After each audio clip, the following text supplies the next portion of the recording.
Chapter 2. The Underworld Sends Me a Prank Call.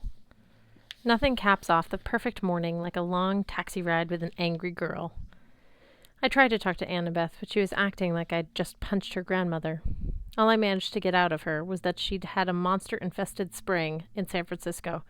She'd come back to camp twice since Christmas, but wouldn't tell me why, which kind of ticked me off, because she hadn't even told me why she was in New York. She hadn't even told me she was in New York, and she'd learned nothing about the whereabouts of Nico D'Angelo.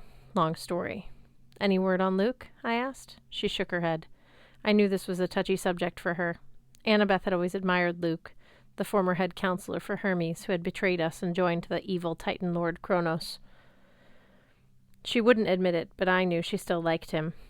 When we'd fought Luke on Mount Tamalpais last winter, he'd somehow survived a 50-foot fall off a cliff. Now, as far as I knew, he was still sailing around his demon-infested cruise ship, while his chopped-up Lord Kronos reformed, bit by bit, in a golden sarcophagus, biding his time until he had enough power to challenge the Olympian gods. In demigod speak, we call this a problem. Mount Tam is still overrun with monsters, Annabeth said. I didn't dare go close, but I don't think Luke is up there. I think I would know if he was. That didn't make me feel better. What about Grover? He's at camp, she said. We'll see him today. Did he have any luck? I mean, with the search for Pan? Annabeth fingered her bead necklace the way she does when she's worried. You'll see, she said, but she didn't explain. As we headed through Brooklyn, I used Annabeth's phone to call my mom. Half-bloods try not to use cell phones if we can avoid it, because broadcasting our voices is like sending up a flare to monsters. Here I am, please eat me now. But I figured this call was important. I left a message on her home voicemail, trying to explain what had happened at Good. I probably didn't do a very good job. I told my mom I was fine, she shouldn't worry, but I was going to stay at camp until things cooled down. I asked her to tell Paul Bloffus I was sorry. We rode in silence after that. The city melted away until we were off the expressway, rolling through the countryside of northern Long Island, past orchards and wineries and fresh produce stands. I stared at the phone number Rachel Elizabeth Dare had scrawled on my hand. I knew it was crazy, but I was tempted to call her. Maybe she could help me understand what the Empusa had been talking about. The camp burning, my friends imprisoned, and why had Kelly exploded into flames?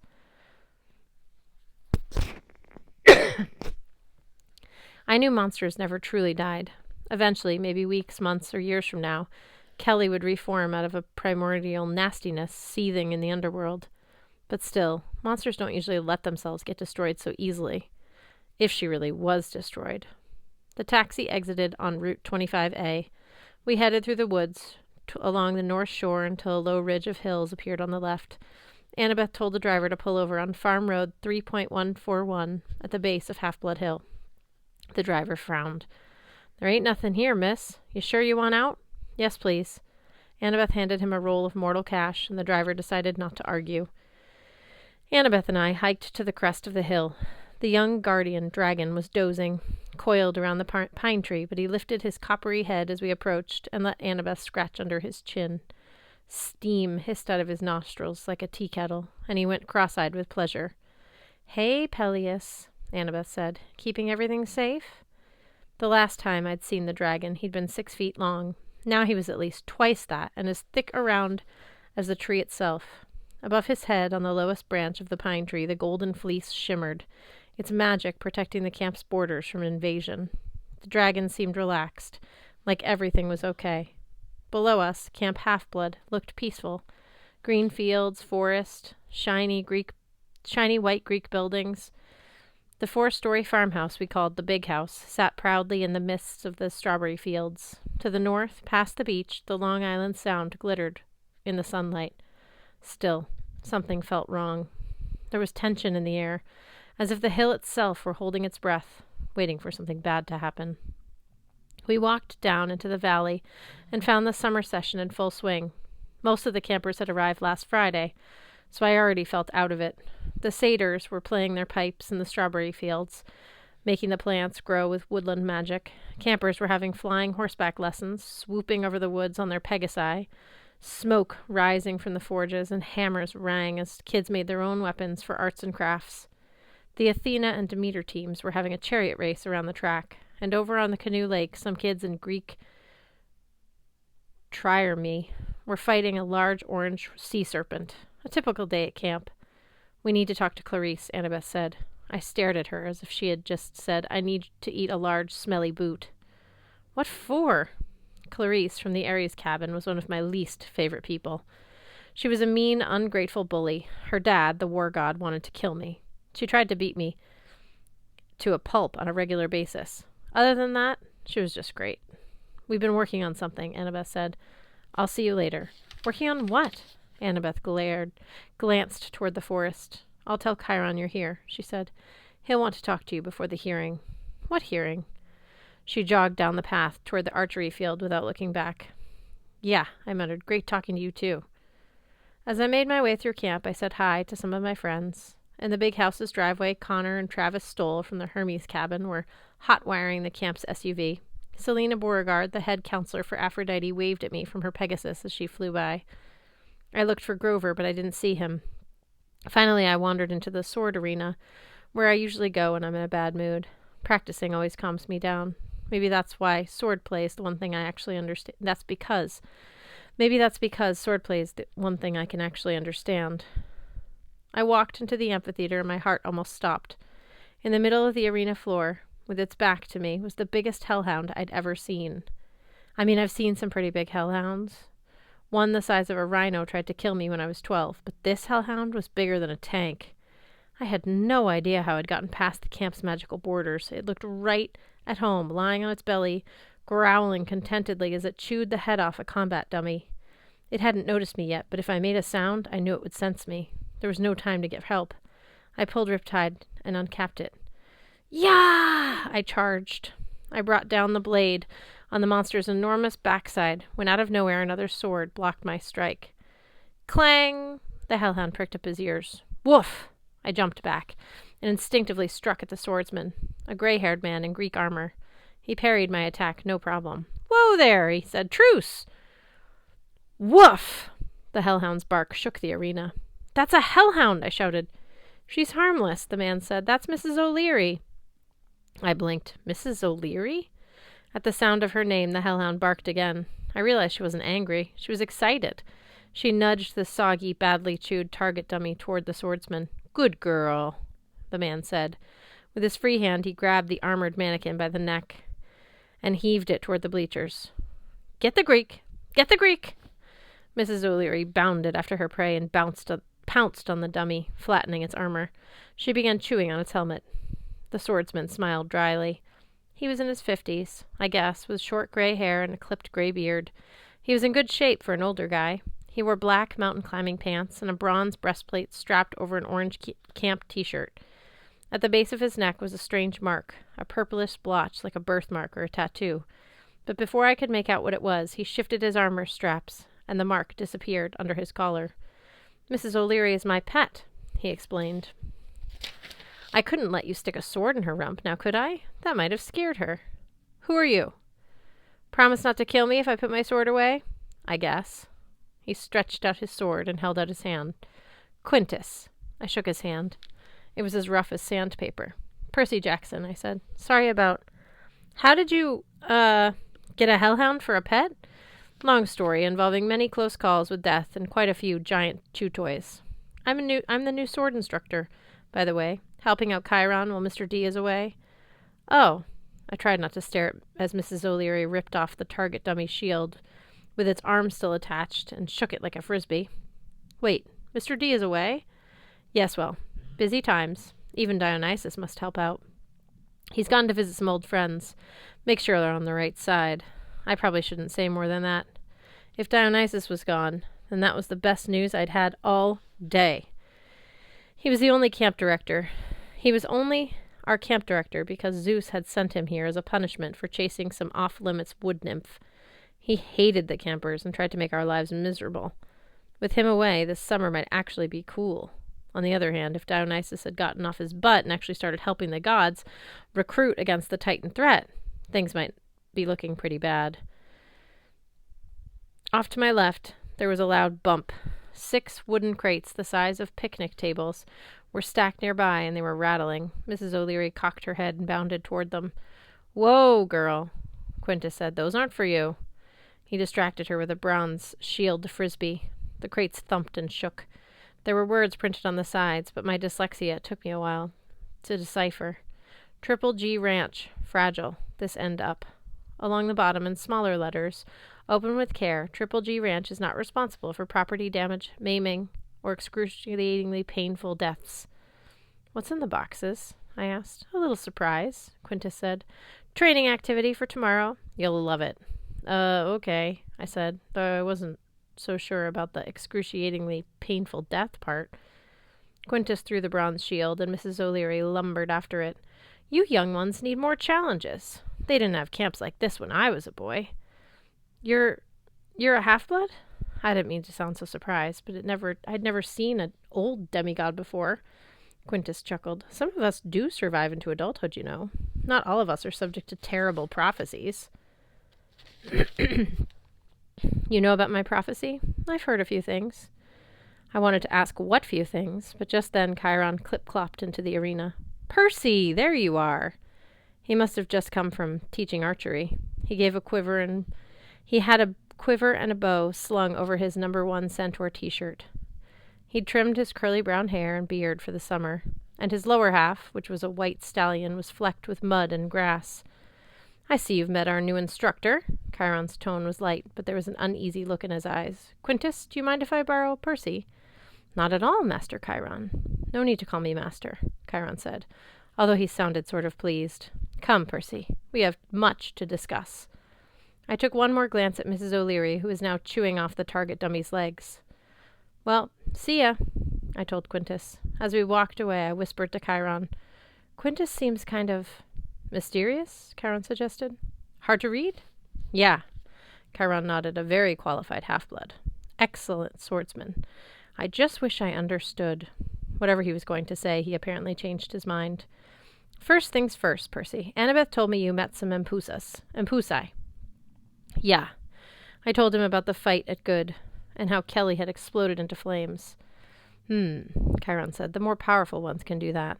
She did not die, Percy. She simply escaped. It is not good that the she-demons are stirring."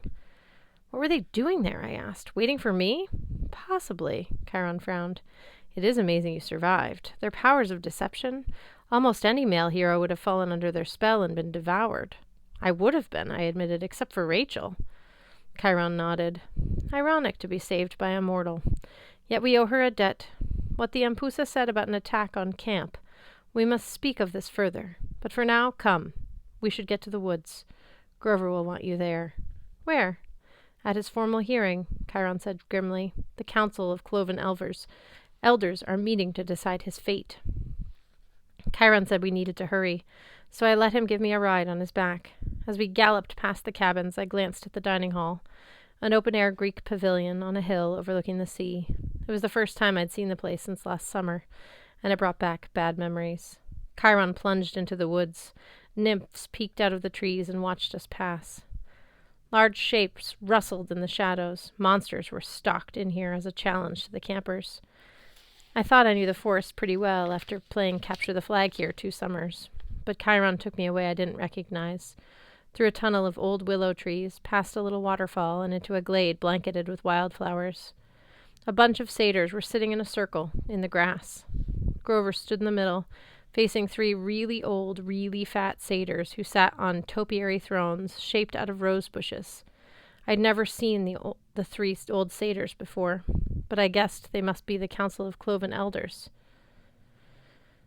Grover seemed to be telling them a story. He twisted the bottom of his t-shirt, shifting nervously on his goat hooves. He hadn't changed much since last winter, maybe because satyrs age half as fast as humans. His acne had flared up. His horns had gotten a little bigger, so they still stuck out over his curly hair. I realized with a start that I was taller than he was now. Standing off to one side of the circle were Annabeth, another girl I'd never seen before, and Clarice. Chiron dropped me next to them. Clarice's stringy brown hair was tied back with a camouflage bandana. If possible, she looked even buffer, like she'd been working out. She glared at me and muttered, "Punk," which must have meant she was in a good mood. Usually she only says hello by trying to kill me. Annabeth had her arm around the other girl, who looked like she'd been crying. She was small, petite, I guess you'd call it, with wispy hair the color of amber and a pretty elfish face. She wore a green chiton and laced sandals, and she was dabbing her eyes with a handkerchief. It's going terribly, she sniffled. No, Annabeth patted her shoulder. He'll be fine, Juniper. Annabeth looked at me and mouthed the words, Grover's girlfriend. At least I thought that's what she said. But that made no sense. Grover with a girlfriend? Then I looked at Juniper more closely, and I realized her ears were slightly pointed. Her eyes, instead of being red from crying, were tinged with green, the color of chlorophyll. She was a tree nymph, a dryad. Master Underwood, the council member on the right shouted, cutting off whatever Grover was trying to say. Do you seriously expect us to believe this? But Silenus, Grover stammered. It's the truth. The council guy, Silenus, turned to his colleagues and muttered something. Chiron cantered up to the front and stood next to them. I remembered he was an honorary member of the council, but I'd never thought about it much. The elders didn't look very impressive. They reminded me of the goats in the petting zoo. Huge bellies, sleepy expressions, and glazed eyes that could see past the next handful of goat chow. That couldn't see past the next handful of goat chow. I wasn't sure why Grover looked so nervous. Silenus tucked his yellow polo shirt over his belly and adjusted himself on the rosebush throne. Master Underwood, for 6 months, we've been hearing these scandalous claims that you heard the wild god Pan speak. But I did! Impudence, said the elder on the left. Now, Marin, Chiron said, patience. Patience indeed, Marin said. I've had it up to my horns with this nonsense. If the wild god would speak to him, as if. Juniper looked like she wanted to charge the old satyr and beat him up, but Annabeth and Clarice held her back. Wrong fight, girlie, Clarice muttered. Wait. I don't know what surprised me more, Clarice holding somebody back from a fight, or the fact that she and Annabeth, who despised each other, also seemed like they were working together. For 6 months, Silenus? I don't know how you pronounce that. Silenus continued. We have indulged you, Master Underwood. We let you travel. We allowed you to keep your searcher's license. We waited for you to bring proof of your preposterous claim. And what have you found in 6 months of travel? I just need more time, Grover pleaded. Nothing, the elder in the middle chimed in. You have found nothing. But Lennius. Silenus raised his hand. Chiron leaned in and said something to the satyrs. The satyrs didn't look happy. They muttered and argued among themselves, but Chiron said something else, and Silenus sighed. He nodded reluctantly. Master Underwood, Silenus announced. We will give you 1 more chance, Grover brightened. Oh, thank you. 1 more week. What? But, sir, that's impossible. 1 more week, Master Underwood. And then, if you cannot prove your claims, it will be time for you to pursue another career. Something to suit your dramatic talents. Puppet theater, perhaps, or tap dancing? But, sir, I can't lose my searcher's license. My whole life. This meeting of the council is adjourned, Silenus said. And now let us enjoy our noonday meal. The old satyr clapped his hands, and a bunch of nymphs melted out of the trees with platters of vegetables, fruit, tin cans, and other goat delicacies. The circle of satyrs broke and charged the food. Grover walked dejectedly toward us. His faded blue T-shirt had a picture of a satyr on it. It read, Got hooves? Hi, Percy, he said, so depressed he didn't even offer to shake my hand. That went well, huh? Those old goats, Juniper said. Oh, Grover, they don't know how hard you've tried. There's another option, Clarice said darkly. No, Juniper shook her head. Grover, I won't let you. His face was ashen. I'll have to think about it. But we don't even know where to look. What are you talking about? I asked. In the distance, a conch horn sounded. Annabeth pursed her lips. I'll fill you in later, Percy. We'd better get back to our cabins. Inspection is starting. It didn't seem fair that I'd have to do a cabin inspection when I just got to camp, but that's the way it worked. Every afternoon, one of the senior counselors came around with a papyrus scroll checklist. Best cabin got first shower hour, which meant hot water guaranteed. Worst cabin got kitchen patrol after dinner. The problem for me, I was usually the only one in the Poseidon cabin, and I'm not exactly what you would call neat. The cleaning harpies only came through on the last day of summer, so my cabin was probably just the way I'd left it on winter break. My candy wrappers and chip bags still in my bunk, my armor for Capture the Flag lying in pieces all over the cabin. I raced toward the commons area where the 12 cabins, one for each Olympian god, made a U around a central green. The Demeter kids were sweeping out theirs and making fresh flowers grow at their window boxes. Just by snapping their fingers, they could make honeysuckle bloom over their doorway and daisies cover their roof, which was totally unfair. I don't think they ever got last place in inspection. The guys in the Hermes cabin were scrambling around in a panic, stashing dirty laundry under their beds and accusing each other of taking stuff. They were slobs, but they still had a head start on me. Over at the Aphrodite cabin, Selena Beauregard was just coming out, checking items off an inspection scroll. I cursed under my breath. Selena was nice, but she was an absolute neat freak, the worst inspector. She liked things to be pretty. I didn't do pretty. I almost could feel my arms getting heavy from all the dishes I'd have to scrub tonight. The Poseidon cabin was at the end of the row of male god cabins on the right side of the green. It was made of gray, shell-encrusted sea rock, long and low like a bunker, but it had windows that faced the sea, and it always had a good breeze blowing through it. I dashed inside, wondering if maybe I could do a quick under-the-bed cleaning job like the Hermes guys. And I found my half-brother Tyson sweeping the floor. "Percy!" he bellowed. He dropped his broom and ran to me. If you've ever been charged by an enthusiastic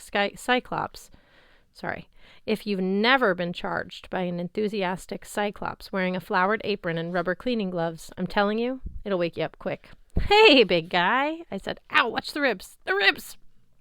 I managed to survive his bear hug. He put me down, grinning like crazy, his single calf brown eye full of excitement. His teeth were as yellow and crooked as ever, and his hair was a rat's nest. He wore ragged, extra large jeans and a tattered flannel shirt under his flowered apron, but he was still a sight for sore eyes. I hadn't seen him in almost a year, since he'd gone under the sea to work in the Cyclops' forges. "You are okay?" he asked. "Not eaten by monsters?" "Not even a little bit."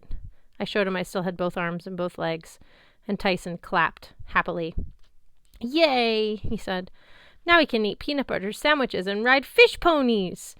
We can fight monsters and see Annabeth and make things go boom." I hoped he didn't mean all at the same time, but I told him absolutely.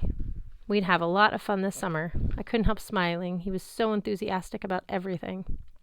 "But first," I said, "we've got to worry about inspection. We should—" Then I looked around and realized Tyson had been busy. The floor was swept, bunk beds were made, saltwater fountain in the corner had been freshly scrubbed with a coral, so the coral gleamed. On the windowsills, Tyson had set water-filled vases with sea anemones and strange glowing plants from the bottom of the ocean, more beautiful than any flower bouquet the Demeter kids could whip up. "Tyson, the cabin looks amazing," he beamed. "See the fish ponies? I put them on the ceiling." A herd of miniature bronze hippocampi hung on wires from the ceiling, so it looked like they were swimming through the air. I couldn't believe Tyson, with his huge hands, could make things so delicate. Then I looked over at my bunk and I saw my old shield hanging on the wall. "You fixed it!" The shield had been badly damaged at a manticore attack last winter, but now it was perfect again. Not a scratch. All the bronze pictures of my adventures with Tyson and Annabeth in the Sea of Monsters were polished and gleaming. I looked at Tyson. I didn't know how to thank him. Then somebody behind me said, "Oh, my." Selena Beauregard was standing in the doorway with her inspection scroll. She stepped into the cabin, did a quick twirl, then raised her eyebrows at me. "Well, I had my doubts, but you clean up nicely, Percy. I'll remember that." She winked at me and left the room. Tyson and I spent the afternoon catching up and just hanging out, which was nice after a morning of getting attacked by demon cheerleaders. We went down to the forge and helped Beckendorf from the Hephaestus cabin with his metalworking. Tyson showed us how he'd learned to craft magic weapons. He fashioned a flaming, double-bladed war axe so fast, even Beckendorf was impressed. While he worked, Tyson told us about his year under the sea. His eye lit up when he described the Cyclops' forges and the palace of Poseidon. But he also told us how tense things were. The old gods of the sea who'd ruled during Titan times were starting to make war on our father. When Tyson had left, battles had been raging all over the Atlantic. Hearing that made me feel anxious, like I should be helping out. But Tyson assured me that Dad wanted us both at camp. Lots of bad people above the sea, too, Tyson said. We can make them go boom. After the forges, we spent some time at the Canoe Lake with Annabeth. She was really glad to see Tyson, but I could tell she was distracted. She kept looking over at the forest, like she was thinking about Grover's problem with the council. I couldn't blame her. Grover was nowhere to be seen, and I felt really bad for him. Finding the lost god Pan had been his lifelong goal. His father and his uncle had both disappeared following the same dream. Last winter, Grover had heard a voice in his head, "I await you," a voice he was sure belonged to Pan. But apparently his search had led nowhere. If the council took away his searcher's license now, it would crush him.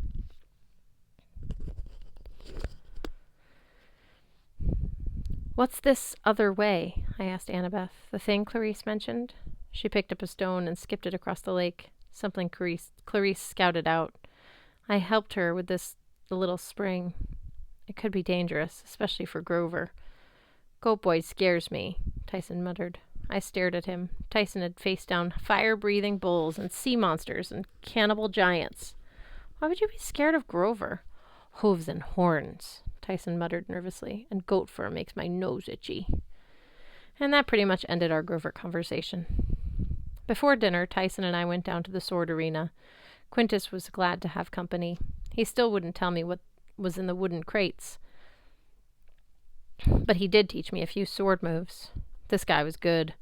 He fought the way some people play chess, like he was putting all the moves together and you couldn't see the pattern until he made the last stroke and won with the sword to your throat. "Good try," he told me, "but your guard is too low." He lunged and I blocked. "Have you always been a swordsman?" I asked. He parried my overhead cut. "I've been many things." He jabbed and I sidestepped. His shoulder strap slipped down and I saw the mark on his neck, a purple blotch. But it wasn't a random mark, a definite shape, bird with folded wings, like a quail or something. "What's that on your neck?" I asked, which was probably a rude question, but you can blame my ADHD. I tend to just blurt things out. Quintus lost his rhythm. I hit his sword hilt and knocked the blade out of his hand.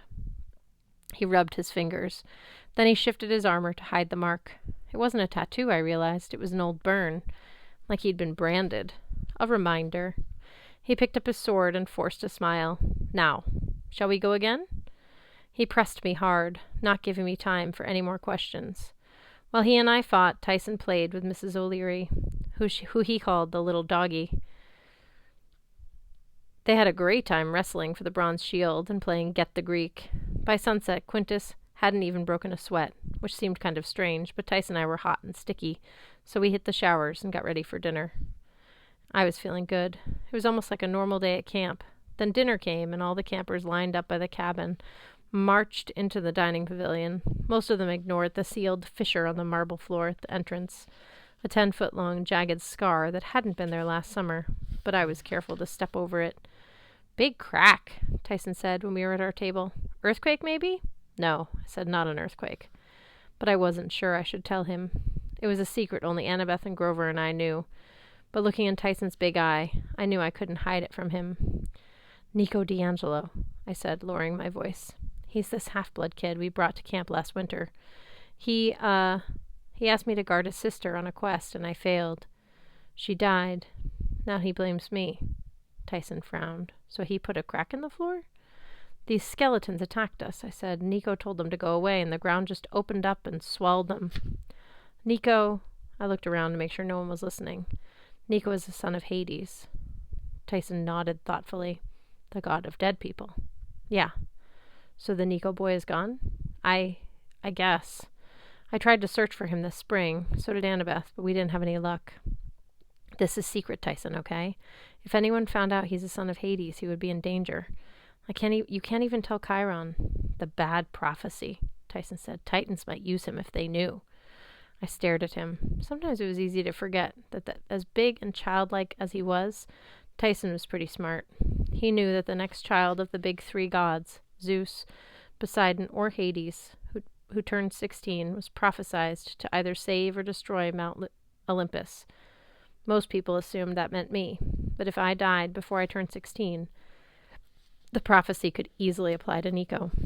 Exactly, I said. So, mouth sealed, Tyson promised, like the crack in the ground. I had trouble falling asleep that night. I lay in bed listening to the waves on the beach and the owls and monsters in the woods. I was afraid once I drifted off I'd have nightmares. See, for half-bloods, dreams are hardly ever just dreams. We get messages, we glimpse things that are happening to our friends and enemies. Sometimes we even glimpse the past or the future. And at camp, my dreams were always more frequent and vivid. So I was still awake around midnight, staring at bunk bed mattresses above me, when I realized there was a strange light in the room. The saltwater fountain was glowing. I threw off my covers and walked cautiously toward it. Steam rose from the hot salt water. Rainbow colors shimmered through it, though there was no light from the moon except the moon outside. No light in the room, except for the moon outside. Then a pleasant female voice spoke from the steam. "Please deposit 1 drachma." I looked over at Tyson, but he was still snoring. He sleeps about as heavily as a tranquilized elephant. I didn't know what to think. I'd never got a collect iris message before.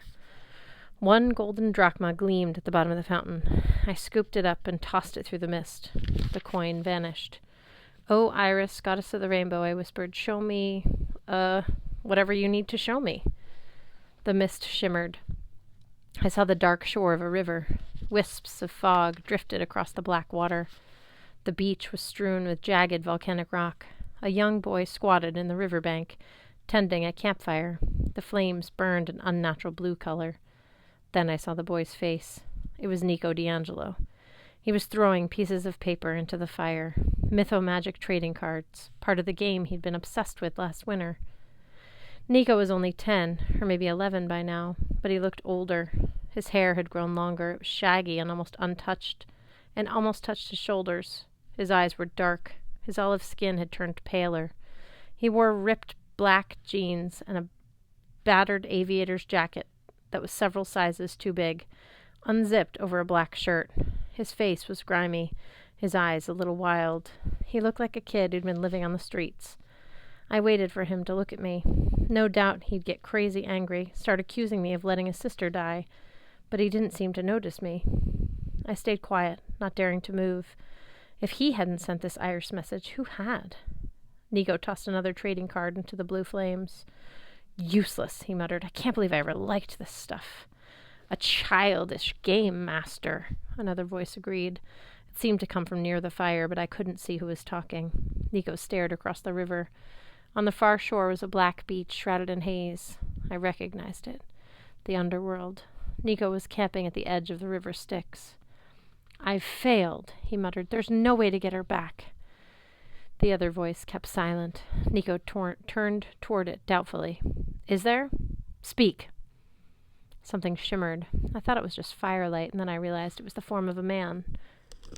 A wisp of blue smoke. A shadow. If you looked at him head-on, he wasn't there, but if you looked out of the corner of your eye, you could make out his shape. A ghost. "It has never been done," the ghost said. "But there may be a way." "Tell me," Nico commanded. His eyes shined with fierce light. "An exchange," the ghost said. "A soul for a soul I've offered." "Not yours," the ghost said. "You cannot offer your father a soul. He will eventually collect anyway. Not that he'd be anxious for the death of his son. I mean a soul that should have died already. Someone who has cheated death." Nico's face darkened. "Not that again. You're talking about murder." "I'm talking about justice," the ghost said. "Vengeance. Those are not the same thing." The ghost laughed dryly. "You will learn differently as you get older." Nico stared at the flames. "Why can't I at least summon her? I want to talk to her. She would help me." "I will help you," the ghost promised. Have I not saved you many times? Did I not lead you through the maze and teach you to use your powers? Do you want revenge for your sister or not? I didn't like the sound of the tone of the ghost's voice. He reminded me of a kid at my old school, a bully who used to convince other kids to do stupid things like steal lab equipment and vandalize the teacher's cars. The bully never got in trouble himself, but he got tons of other kids suspended. Nico turned from the fire so the ghost couldn't see him, but I could. A tear traced its way down his face. Very well. You have a plan? Yes, the ghost said, sounding quite pleased. We have many dark roads to travel. We must start. The image shimmered. Nico vanished. The woman's voice from the mist said, Please deposit 1 drachma for another 5 minutes. There were no other coins in the fountain. I grabbed from my pockets, but I was wearing pajamas. I lunged for the nightstand to check my spare change, but the iris message had already blinked out, and the room went dark again. The connection was broken. I stood in the middle of the cabin, listening to the gurgle of the saltwater fountain and the ocean waves outside. Nico was alive. He was trying to bring his sister back from the dead, and I had a feeling I knew what soul he wanted to exchange. Someone who had cheated death. Vengeance. Nico D'Angelo would come looking for me.